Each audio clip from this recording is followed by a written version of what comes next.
Welcome to Mi Gente on Air on 100.5 and 790 News Radio WSGW and online WSGW.com.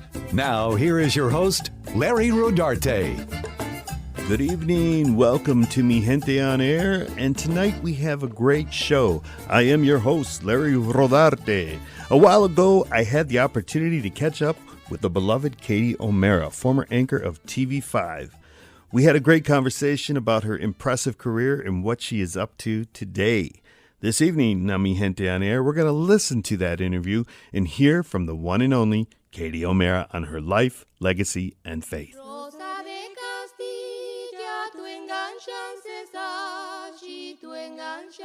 Today I have a special guest joining me here at WSGW in the Alpha Media Studios. I'm so excited. She was half of a beloved team of news anchors at WNEM TV5, who first joined the CBS affiliate in 1996.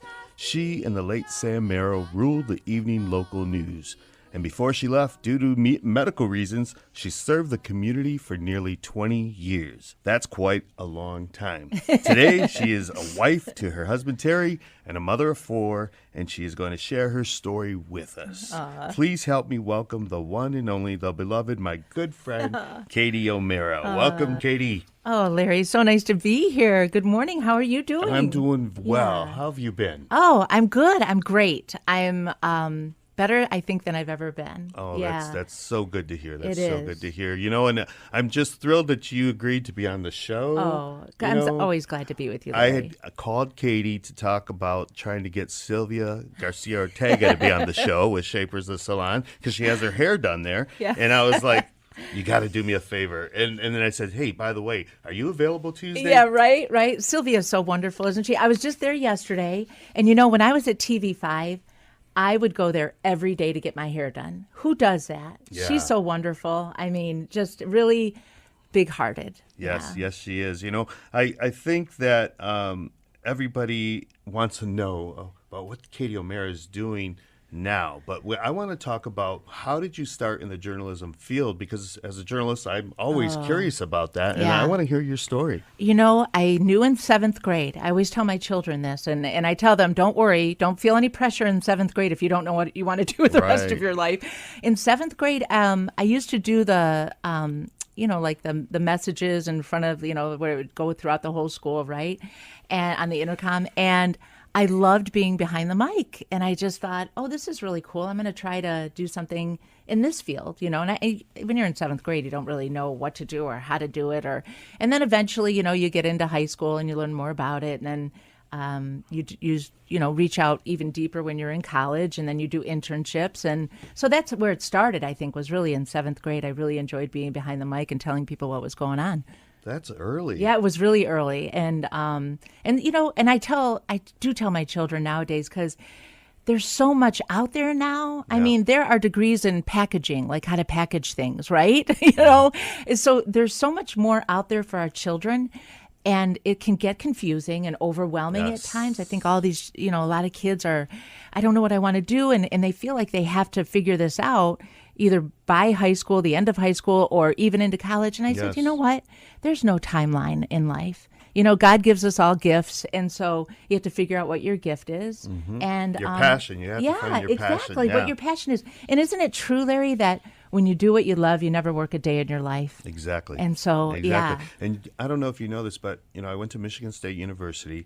I think I was no prof until my junior year. Believe it or not, Wow. ended up in clinical lab science Interesting. with a minor in microbiology. Now, did you use any of that? Yes, I did You for a did? while. Okay. I worked at Henry Ford Hospital, believe it or not. But look what I'm doing today. I know, right? and I always had a knack for writing. My mom saved these writings when I was like 7 and 8 years old about her life on the farm. It was called Annie on the Farm because she used to tell me about her life.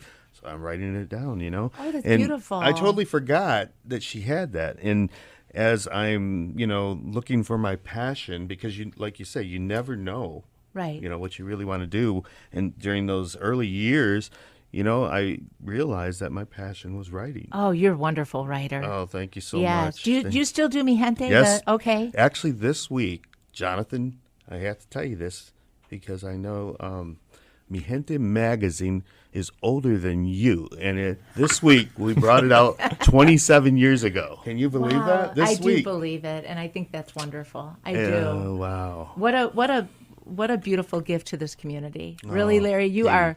No, he does so much, and like he never complains, and he's very into what he does. You talk about passion, and Larry, Cinco de Mayo parades, and I mean, this is the guy that does it all, right? Oh, yeah. And if it weren't for Larry, we wouldn't have these beautiful things, right? So Definitely. he's just a really a blessing to this community for sure. Wow, thank you so much. Yeah. But this show's about you today.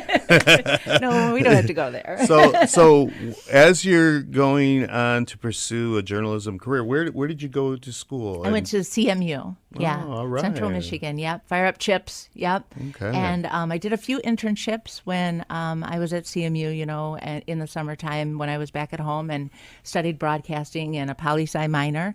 And I waitressed for 8 months after I graduated, and I thought, oh my gosh, what did I do? I had some people in my family who said, oh, you should do something else because, it's so highly competitive. But I just always knew that I think I was just supposed to do that. Like I just felt this is what you're supposed to do. And so I pursued it, and I finally had my first job in Traverse City, Michigan, WPBM, where I met Terry Camp. Wow. So I had to be in broadcasting to meet such an awesome husband, right? Right. And so then after that, I was hired over at TV 9 and 10 to anchor.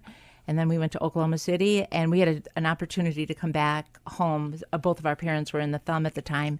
And so we decided to come back to TV5 and raise our family here. Wow. Yeah. Well, it's funny because after Michigan State, I actually went to Specs Howard Broadcasting School in Detroit. And my first gig was with AAA Traffic Reports. Oh, wow. Okay. And I was yeah. doing them up in the UP, Traverse City. Sure, Remember yeah. those morning Yes, early yes. traffic reports? So That's awesome. It's kind of funny, that you started in Traverse City. Yeah, And here, beautiful. Sylvia and I were talking about her picking cherries Oh, yeah. long ago Right. up in Traverse City. Right. Beautiful That's area. how we're all connected, Traverse Yeah. City, right? There you go, Traverse City, Michigan. So when you were hired in at WNEM in 1996, tell us about, first coming to that station, because that... Oh, it was hilarious. Okay, so Sam, when I first met Sam, he was all business. Like I never saw that humor side of him. And I remember Terry and I flew in from Oklahoma City because we were working in Oklahoma City at the time. And we were exhausted. We did the morning show. So I had to do the morning show, the noon show. Then we jumped on a plane, came here, and we interviewed with our then news director at the time, Jennifer. Oh my gosh, I'm like, oh, seriously, that old, right? Jennifer Hogan. Yes. And so we did the interview. She took us out to dinner, and I remember being at dinner and saying, "Do you mind if I just kick off my shoes?" I had these like really high heels on, and my feet were killing by the end of the day. And she told me like when she left the station, she said, one of the reasons why I hired you is because you took off your shoes at dinner. Wow. You made it very real. But when I met Sam, he was so all business, and he was out there on the set, and I think he was reading a newspaper because that's what he was. Like he took in everything. He read a lot.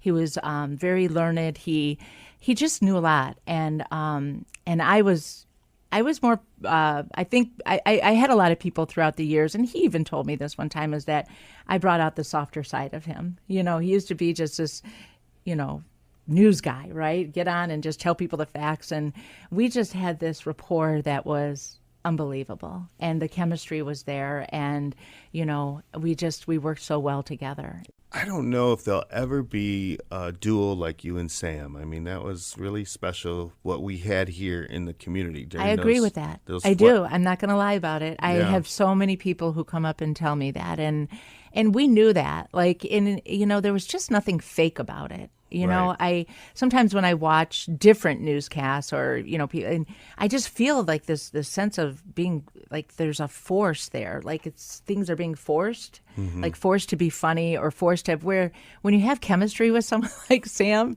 it just comes naturally. Yeah. And it was very real. And so, there wasn't an ounce of fakeness there or anything that wasn't real. It was like, and if he had a bad day, I'd be like, don't worry about it. I got this. And vice versa. If I had a bad day, he was all about it. So, that's yeah, awesome. it was a good, really, really beautiful friendship. And you were there first, right? No, he was there. He was there 1st and then you came in? Yeah. Oh, wow. Yeah. Oh, because then he left for a while. Then he left me. I was so mad at him. Like, where are you going? And he wanted to try a bigger city. Yeah. He wanted to try Pittsburgh because he loves the Steelers and he wanted to be around, But then he found out that, it wasn't all that in the big city. So he's like, yeah, let's be that big fish in a medium-sized pond. So he came back and stayed until he passed. Well, he was beloved here. Oh, he, yeah. He was just so special, and he had such a rapport with the community. He did. And I remember you talking about one time where you said that you and Sam, you would go out with your spouses, with Terry.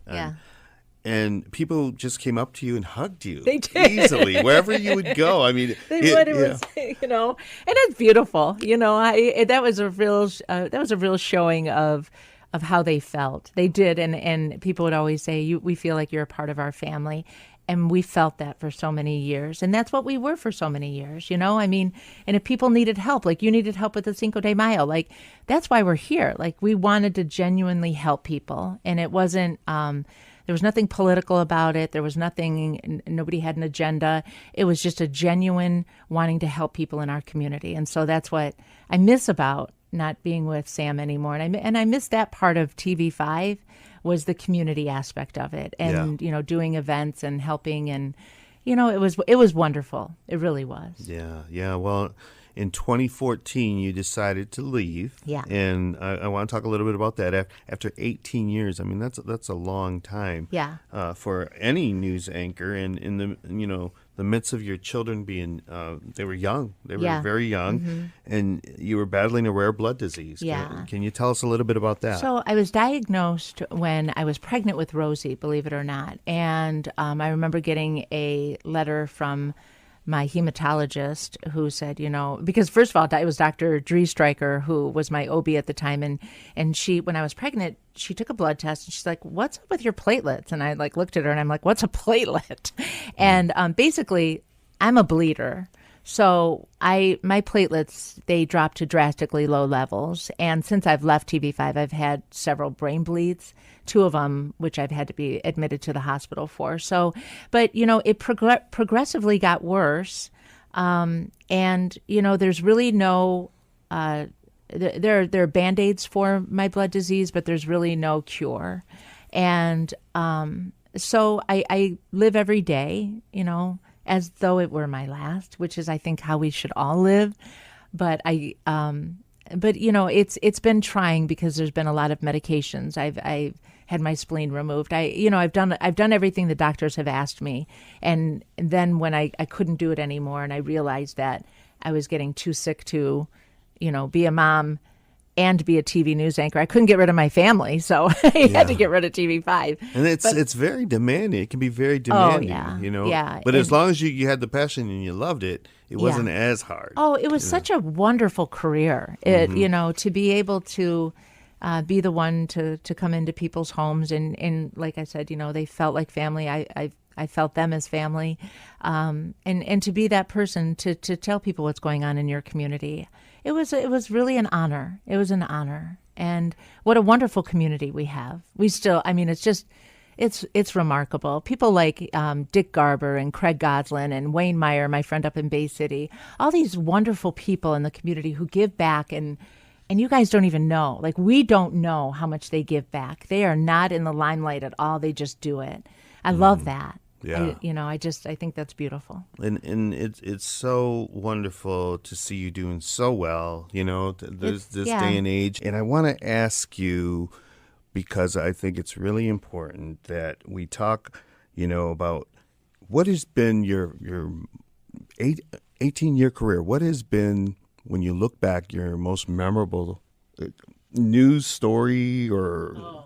What? I mean, you probably have a whole list of them, right? There were many, but there was one story where I truly felt I was moved by God to do this story, right? Because I was pregnant with my last child at the time, Rosie, and my doctor at the time, her daughter was friends with a girl I say, because this girl was a missionary and she's from Midland, and she would go to Haiti every year in the summer on her break from school and do mission work. Well, one day this mother came up to her and said, "Take my baby. If you don't take my baby, I'm going to leave her here on the side of the road and she will die." And this baby had a tumor on her backside. And so this girl, Mallory Thurlow is her name, Mallory sends a picture of this baby to my doctor that I was seeing, because I was still pregnant with my Rosie. And she said, so the doctor up here gets working on getting this baby back here. And there were a lot of hurdles, a lot of red tape to go through in order to get a baby from Haiti up here because she had to have surgery. Right. Long story short, that I ended up doing a story on this baby, and it was so miraculous in so many ways because I delivered my baby, and we were going to name Rosie at the time. We were going to name her Michelle after my sister Michelle. And on the way to the hospital, my husband says, "What do you say we name her Rose?" And I said, "Okay," because it was going to be Michelle Rose, but we're on the way to the hospital. We get to the hospital, and my doctor is giving me updates on the other Haiti baby. Long story short, I said to my doctor, I said, "By the way, what is her name? I need to pray for this baby, And she said, "Rose Michelle." I kid you not. Wow. Like, that is, my husband and I, our jaws dropped, and I was like, okay, that's a sign, right? Like, something's going on here. I ended up feeding that baby. And I ended up doing a story on Mallory bringing that baby back to the United States to get a surgery done. So many miraculous things happened for that child. Like I still have to find out an update. I know she's been adopted, but she's as old as my Rosie, so she's 15 years old. She ended up getting this surgery in Detroit at Detroit Children's Hospital. They give away one charity surgery a year, and it was like $100,000, and that baby got it.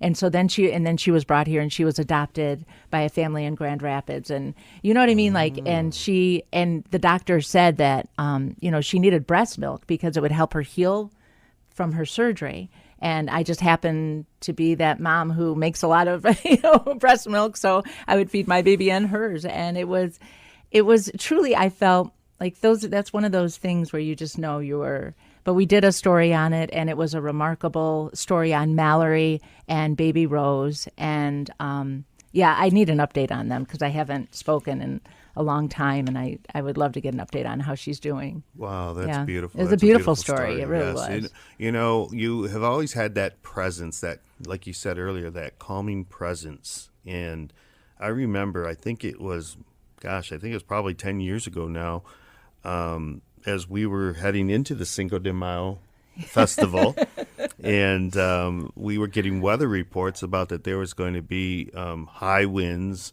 drenching rain. I think this was like the third year where I was in charge of the Cinco de Mayo, and I went over and talked with Matt Blasey over at the Dow Event Center. I says, "Yep. What do we need to do? Because I think we need to move the Cinco de Mayo from Ojibwe Island to the Dow Event Center." And he says, "There's no way. We have the basketball floor out, and there's just no way we could do it on time." This is, I believe, on a Friday night. Yeah, probably. And Cinco de Mayo was the next day. Okay. And I got a hold of Sylvia, our good friend again, Sylvia Garcia Ortega, and I said, "Get Katie O'Mara, tell her we're changing the Cinco de Mayo. We're moving it to the Dow Event Center." And no sooner, like within 5 minutes, I see on the air breaking news, Cinco de Mayo is moving. And the moment you said that, I knew everything was going to be okay, because it was a hard decision. Should we do this? Should we not? I can't imagine. And we still went on with the parade outside, believe it or not, and it was 40-mile-per-hour winds. Wow. Like I said, the drenching rain. And we saved the Cinco de Mayo. Oh, that was, yeah. And I'll never forget one of my producers comes running in the studio. Sylvia's on the line, and she says there's no Cinco de Mayo. You got to get it on the air. And I said, okay, no problem. So we just, I think we talked about it in a 3 talk probably with Sam and the weather guy because it's weather related, and you had to get the message out. And so, yeah, and so many times, like during breaking news, that's what you do. And we live in such an awesome community where people were able to call and say, hey, this is going on, or we need you to cover this, or we need to get this message out ASAP. And it was wonderful working with the people that I worked with there. So and they made it you happen. guys were such professionals, and like I said, it was so calming to me because you guys just came out and said it like nonchalant, breaking news, right. And so I was like thrilled that that everybody got we got the word out, so everybody would know, and we did have it at the Dow Event Center for 2 years. Oh, wow. Okay. Because of the Wonderful. weather. Cinco de Mayo, you never know what you're going to get with the weather, Exactly. It's that time of year in Michigan. You just don't know. And thank God this year we had 60-degree weather, and it was a little chilly, but it was beautiful. It was perfect because the sun, not a cloud in the sky. After 3 years. Yes, you deserved it. Yeah, it was. Yeah, so so I really want to thank you for that because, Larry, and not just that moment, but you have always been that calming voice for so many, and I think so many miss your presence as a news anchor, and you were part of that great duo with Sam Merrill, and you guys were like family. And, and I knew that. I remember your a take where you had talking about Sam, a special program. And can we talk about that a little bit? Absolutely. Absolutely. He was my best friend. Yeah. I mean, how long were you together on the air with him? 15 years. 15 years, yeah. Wow. And that was just, on air. But we were like, his wife, Katie, and my husband, Terry, we'd all go out together. And it wasn't uncommon for them to come over. We'd hang out by the pool. We'd eat dinner. And we would stay up late. And, we had such a great friendship. He was there for all my children's, pivotal moments in life, their confirmations, their first communions. It was, he was a great, great friend and was very supportive in a lot of ways. Sam was a good guy. I still can't believe, there are days where I still can't believe he's not with us. It's really hard, but I did have, and I remember calling his wife Katie about it once. I had this beautiful dream about Sam, and to make a long story short, in the end, he grabbed my hand and he just said with a smile, everything's going to be okay. And he was lit up, like he was like illuminating in a way. Wow. And so I actually believe that it wasn't a dream. I think that, and it was very calming for me, and it was very beautiful because that seems to be the message, is that everything's going to be okay. Mm-hmm. And sometimes we need those visits. Yeah. Oh, absolutely. I know I got one from my mom, and I cried every day after she passed, and then after she came, I cried every other day. Right. But our spirits are connected, and we need those visits, and that's probably what happened there with you. Oh, and Sam. absolutely. Yeah. Absolutely. Yeah. So we're going to go back into commercial. We'll be right back talking more with Katie O'Mara.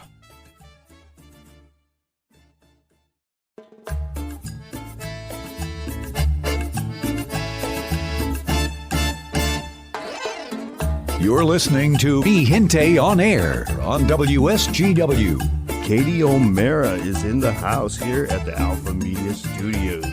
And Katie, we're going to continue this conversation that we're having.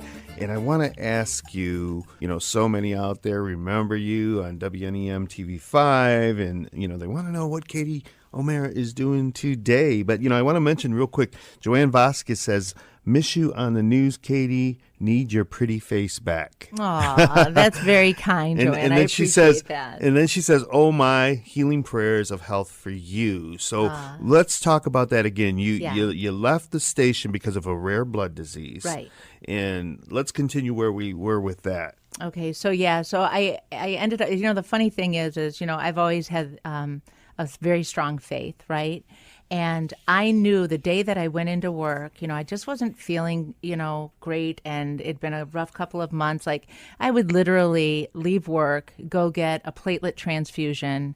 I was pumped up on a lot of steroids, and then go back to work. And then I finally said, I just said, this isn't normal. Like, we've got to learn to say, maybe it's time. Your body's telling you. Yeah, and so I listened, and the day I left TV5 was December 23rd, and I believe it was 2014. Although we didn't tell everybody until 2015. But so I knew that day, and it was 18 years to the day that I started at TV5. So it was almost like another sign type of thing. And I just remember finishing the newscast, and I remember looking at Sam leaving, and I said, "I'll see you later, buddy."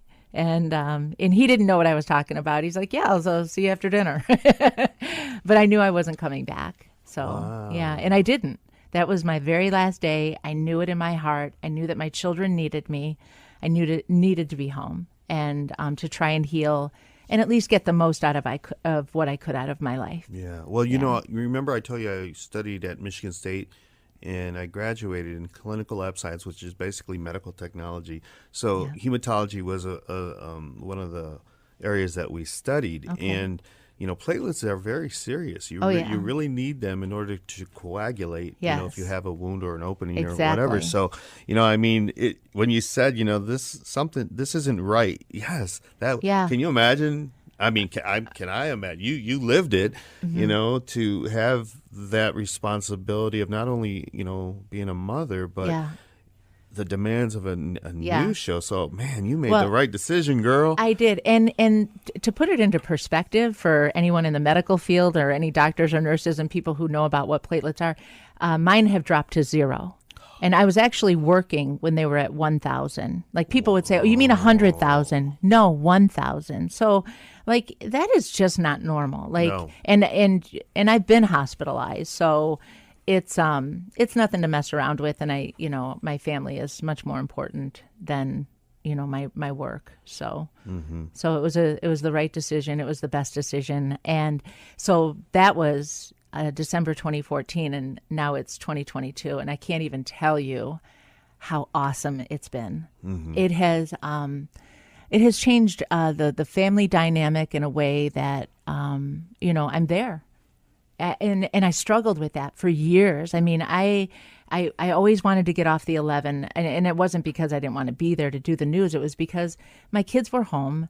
I never really, I mean, I would come home, I would tuck them into bed. And I remember my little ones at the time, Joe and Rose, they would cry when I would leave to have to go back and do the 11. Wow. And again, they were so young. Yeah, they were. And they're crying for their mom. And, you know, then you think you get them down and you don't get them down. And so then you have to tear back off to work to go do the newscast. And it just worked. It worked on my heart. And it didn't feel right. And so, you know, I think that women, Larry, and I'm just going to say this because I have so many friends who are, we try to do it all. Like we're told, go to school, get the career, and then you get the husband and you have the family. And we want to do all these things, but we are the nurturing ones. We are the maternal ones. Absolutely. And our children, there's something about being a mom, and it's drastically different than being a dad.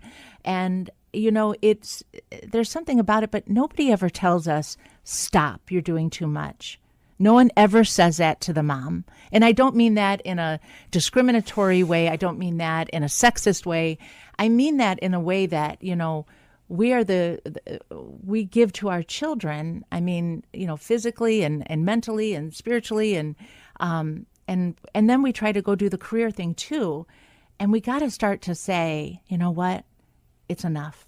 You know, I mean, I can't meet all these demands, and it's okay to say no. Right. That was the hardest thing for me, was starting to say no and not feeling guilty about it. Yeah. You know, because you're pulled from so many directions and you're always taught, don't ever say no. You just got to say yes and be a people pleaser and be all these, but you know, you're human too. Yes, yes, and that's so important. You know, do you miss being away from the lights and the no, not at all? And it's funny because David Custer interviewed me, you know, after Sam passed, and I just knew, and I felt this strong presence after Sam passed. I had Sam's Bible with me and some of his notes that he had written when he was reading the Bible, and I had it with me in church one day. And because I was the one they were like, okay, we need you to help out with the readings and all this stuff for his funeral. And I felt this, I need some peace, right? And so I went to church and I had it with me. And I truly felt the Lord speak to me saying, now do you understand why I took you away first? Is because I never would have had what Sam and I had together. It never would have been the same for me at TV5, and it would have been difficult, and you just can't match that. And so, we were blessed for all those years, and now it's somebody else's turn. Yeah, and it was a good 15-year run. Yeah, right? we had a blast. Wow. We had a lot of laughs. There were Yeah. times where I couldn't even. Yeah, and I used to love his dig, at you, and that sense of humor at the last minute. I know, right? Yeah, he was one of the funniest people I've ever known. Next to my husband and there was Sam and Darren Bradley. I worked between two of the funniest people on the planet. It was so hard not to smile. Yeah, I can imagine. I want to ask you, Katie. Yeah. You left WNEM TV5 and you're doing well. I can see it. I hear it in your voice, and part of your life today is also involving your family. I want you to talk a little bit about that. I want you to talk about Terry, what's going on with him and your kids. Terry is awesome. Terry Kemp is the nicest man in the world, and anyone who's ever met Terry or knows Terry knows that to be truth. Yes. He really is just this. He was just like born with this nice gene, and seriously, he would do anything for anyone, and he's doing so great. He works at ABC 12. Really, I was just telling Bill Hewitt, he came in for a little bit during our break, and I was just saying, Terry is one of the few reporters in mid-Michigan, I believe, that does the investigative work and digs up stories. Yes. He's the one that does them. People trust him. He just has that way, and he's just a good soul. He's doing amazing. He does, the 4 o'clock over there, and then the 5:30, and does a story a day. Nobody works harder in this area than my husband. And I'm not saying that because I'm biased. I'm saying that because I'm honest. I was in the business, and I know what people do, and he has just this way of digging up stories and then anchoring. He's doing great, and my family is doing wonderfully. I've got 4 children, Mackenzie, Maddie, Joe, and Rose, and they're all just doing their thing, and that is my. That's just. I'm just happy. I'm such a prayerful person, and that's all that I ever ask is that they do the Lord's will. In this life. And now they're 15 and older, correct? Oh, yeah. Your son Joe is 8? They're 22, 24, 22, 17, and Rosie just turned 15 last week. Wow, that's so. great. In fact, later today, I'm taking Rosie to go get her permit because she did her segment 1 for driver's training, which is really it's amazing because they always think of the kids like just always being kids, but they grow up like the rest of us. Yes. So watch out on the roads, right? Rosie's in town. Well, one of the things I think that has probably, in my eyes, I've seen that has really, sustained your career, your life, is your faith. It's so strong with you. And it is. I have to tell everybody how Katie and I actually met, of course, through our mutual friend. Once again. Sylvia Garcia. Sylvia Garcia Ortega, who's the owner of Shapers Aveda Lifetime Salon. Mm-hmm. And Katie was getting her hair done like she was every day for WNEM TV5. And I happened to have business with Sylvia to go over there, and I could just pop in anytime and go and talk with whoever. That's how Sylvia and I were. You know how you talked about your relationship with Sam, that friendship, and you guys could laugh about everything. Right, That's right. Sylvia and I. Sylvia and I can laugh. If she's having a bad day, I know there's times she's giving me a call and I'll make her laugh. She does the same thing, Yeah. Well, I walked in there to Shapers. You were getting your hair done, and I don't know what triggered it or what, but Sylvia introduced us, I remember. And somehow we got on the discussion of Medjugorje, Yugoslavia. And I don't know how that happened. You must have been, I think, were you wearing a chain? Maybe I was wearing something, maybe a scapular or something, because I am of the Catholic faith, as you are. Mm-hmm. And I remember you saying just calmly, "Oh, my God, you're a child of Mary." Yeah. And instantly we had that bond. Connection. Because anybody who has been to Medjugorje or who has experienced what you experience Yeah. with Our Lady Yeah. in Medjugorje is, you just instantly know. Tell me about that, what you remember and what your experience has been there with Our Lady. Well, my mom passed in 2001, and when your best friend, seriously, like we would talk multiple times a day, and she had surgery, and you talk about being moved by the Spirit. 2 days before my mom passed, I'll never forget this. I was in the kitchen and I said to my husband, I think Mackenzie was 3 at the time and Maddie was about 1.5, and I said, I've got to go see my mom today. It was Sunday, and then, you start to think, and I was doing the dishes, and I thought, oh, she'll understand. I don't have to go see her today because we're so busy. We have 2 children, and it's an hour and a half away because they were in Port Sanilac. And then I just had that overwhelming nudge, which is what has happened to me so much in my life. So I always listen to that, right? And we ended up, I told Terry, I'm like, let's just go. I'm going to, drop you off at your mom and dad's. They lived in Ubley with the girls. And then I'll just go over and spend the day with her because she had just had surgery. So I went over there, and my mom had a beautiful devotion to Our Lady.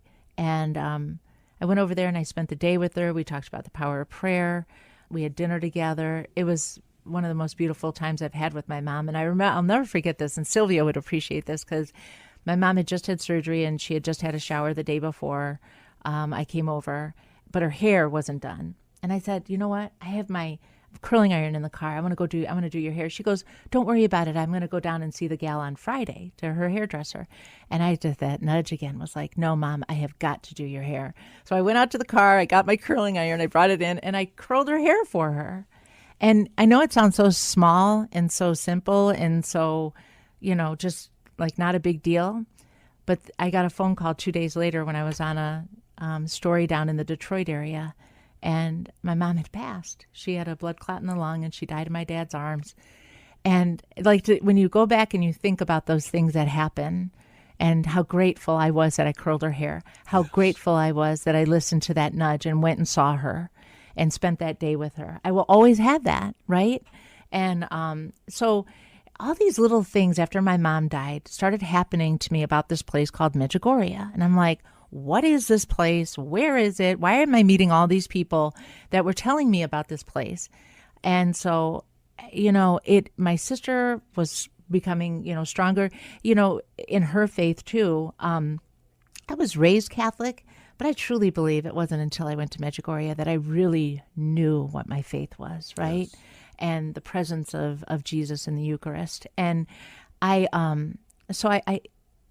went to Medjugorje. I had a friend who knew this woman in Westphalia, Michigan, by Lansing, and she was organizing this guy from Medjugorje coming. He was one of the visionaries coming to mid-Michigan. And I thought, oh, that'd be kind of a cool story. Let's talk to this guy who says he sees Mary, right? Mm-hmm. So I call her up, and she arranges so that I would do a one-on-one interview. It was Yvonne Dragicevic. And I did this interview, and I did a story on Medjugorje, and then 3 months later, I was in Medjugorje. And I want my listeners to know that Medjugorje was a small village in 1981, and there were 6 young adults, children and adults, because the youngest I think was 10 at the time. Mm-hmm. And I mean, we're talking 40 years ago now, when the Virgin Mary started appearing, mm-hmm. Kind of similar to the story of Fatima, if you know Fatima, Portugal. And it is an ongoing apparition. It hasn't been approved by the church yet because it's not finished. It's still ongoing, so they can't make a decision on that until after it has been investigated. But there are so many believers around the world, and it truly has, attracted millions who mm-hmm. have come there and who've had conversions and their lives changed. And as Katie and I were talking, Katie said, that really, she's been a Catholic, mm-hmm. and then it wasn't until going to Medjugorje where your faith really kicked in. Yes. And I have the same story, and I think that's what, when Katie and I first met, and she said to me, "Oh my God, you're a child of Mary." I always remembered that, and we knew instantly that bond was there, and it has continued to this day. And, so I want to make sure people know Medjugorje, Yugoslavia, and they say Medjugorje, Yugoslavia, is in the former Yugoslavia because that country no longer exists. The communist Yugoslavia is now broken into Croatia, to Bosnia-Herzegovina, and Serbia. And so many of you may have known that I went to Croatia last year for 2 months to heal, if you will, during the time of COVID, and to kind of focus because I had so much going on with, when you're in journalism and, you're on your phone and you see all these news stories, I mean, it's constant. It affects you. Yes, and it affected you. me in a big way where I couldn't focus. I had just lost my father, and I said, I have to get away. And I didn't plan this out, but I ended up in Croatia. Yeah. I stayed in Croatia because it was difficult to go into other countries because you had to cross borders and you had to get retested. And I just remember telling Katie that I was in a church, and I remember people coming in and they started praying the rosary in their native tongue, in the Croatian dialect. And that just brought such peace because it reminded me of Medjugorje when I first went back in 1994. So it's been a long history, but it's such a marvelous, beautiful place of miracles. And I want you to tell me about your experience with it. So, after my mom passed, my sister and I, we ended up going, and I went with my 2 cousins, and my sister has a son with Angelman syndrome.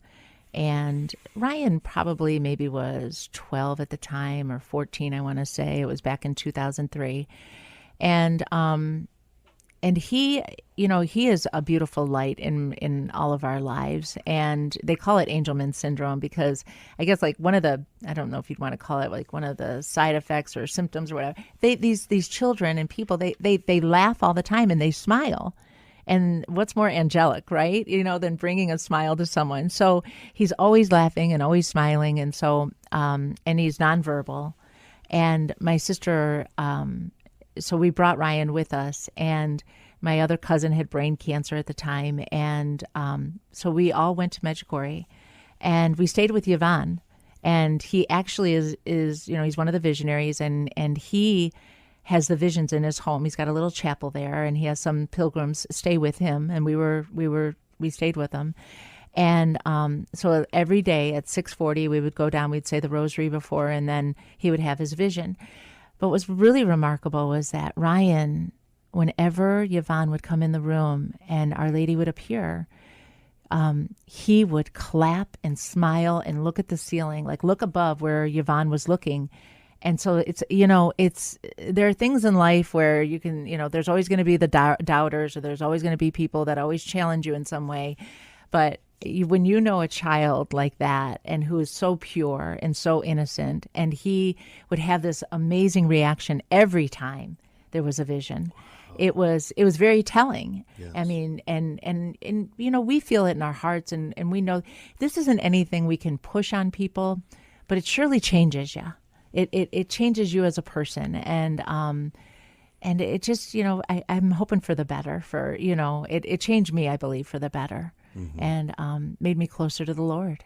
And it's you mentioned that it changes people, it changes families. I know that within my own family, we pray the rosary as Catholics, and we kind of always did, but not like we do, after Medjugorje and today. And that's one of the benefits of this time that we're living in. Right. I mean, it's been a really rough 2 years, as we all know. We've all been affected. And when you have that spiritual prayer life, it makes it a lot easier. It does. It does. Much more easier. Now, I want to know how you, Katie O'Meara, got to stay with Yvonne, because that's very difficult. The visionaries are sought out after by everybody in the world. Yeah. They really are. I mean, they are. Yeah. They claim to see the Virgin Mary, and she comes to them with some of them on a daily basis, and right. she speaks with them. And so how did you get to stay with Yvonne? So I had a cousin, my cousin Pat, he was really good friends with Wayne Weibel. And if you know anything about Wayne Weibel, Yes. he was a journalist and very doubtful of Our Lady. And, That's the book I read that yeah. changed my life, that Yeah. led me to Medjugorje. And so Pat has been to Medjugorje with Wayne, and it converted him. And he had been there several times. So he kind of knew these people. But I did the interview with Yvonne when he came to Mid-Michigan, and I got to know him a little bit. And then when I went, it was like he became my buddy. Wow. Yeah. And it was really. That does not surprise me. Yeah. It when you're over there, it's like the world just shuts off. You have this awesome prayer time. You can do what you want to do. You can, climb the mountain if you want. You can go to the site of the first apparition, where they have a beautiful cross there. And now you and I have talked about this, how it's built up. It's very commercialized now, but the message is still the same. Yes. Things can build up and people can, sell their rosaries and all these things, but it's funny, when I was over there, I bought a ton of rosaries and medals and so much stuff to bring back, and I would keep them with me whenever Yvonne had an apparition. And they say that Our Lady blesses everybody and everything in the room. And so till this day, I think maybe I have like a rock from Medjugorje and some pictures, but I don't even have a rosary anymore because you give it all away. Yeah, and yeah. people are like, well, why did you do that? And I'm like, well, she blessed my heart, she, so I'm good. Yeah, definitely. And I was telling Katie before the show here that as I was in Croatia last year, I did go visit the village again, and I was climbing Apparition Hill, where the first apparition happened in, like I said, in 1981.